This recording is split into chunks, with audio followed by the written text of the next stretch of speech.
جو صلح ہو رہی تھی اس میں سیدنا معاویہ رضی اللہ تعالیٰ عنہ نے پہلے پیشکش انہوں نے کی ہے. معاویہ رضی اللہ عنہ نے جنگ وہ نہیں چاہ رہے تھے. جب انہوں نے دیکھا کہ سیدنا حسن لشکر لے کر آئے ہیں تو حضرت معاویہ نے یہ کہا کہ ان قتل ہاؤلائے و ہاؤلائے، اگر اس نے اس کو مارا اس نے اس کو مارا، تو آگے فرمایا کہ ان کی بیویوں کو اور ان کے بچوں کو کون دیکھے گا، ان کے خاندانوں کو کون دیکھے گا. تو حضرت معاویہ کو صرف اپنے لشکر کی نہیں، لشکر حسن کے مومنین کی فکر بھی تھی. پہلا مرحلہ یہ کہہ رہے ہیں کہ کوفہ میں معاملہ ہوا، ٹھیک ہے، کیونکہ معاویہ لشکر کے ساتھ شام سے کوفہ وارد ہو چکا ہے پورے اہتمام کے ساتھ کہ جنگ ہوگی، ٹھیک ہے. اب ایسے حالات میں آ کر امام حسن کو یہ کہہ رہے ہیں کہ اگر آپ نے صلح نہیں کی تو خون ریزی ہوگی. سوال میرا وہی ہے، کس بات پہ خون ریزی ہوگی، کس بات پہ جنگ کر رہا ہے معاویہ؟ جب آپ طے کر رہے ہیں کہ خلیفہ راشد امام حسن ہے تو ان کو بیعت کرنی چاہیے امام حسن کی. جی میرا یہ اسی سے ریلیٹڈ ایک جب سوال ہے. امام حسن کی بیعت نہیں کر رہے، اوپر سے گویا کہ یہ دھمکا رہے ہیں کہ اگر آپ نے بیعت نہیں کی تو خون ریزی ہوگی. میں نے ابھی آپ کے سامنے امام حسن کا خطبہ پڑھا.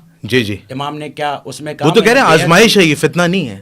یہی فتنہ بمعنی آزمائش، یعنی اور پھر اگر آزمائش کے معنی میں تھی فغضب معاویہ غضبناک کیوں ہوئے اس لفظ پر؟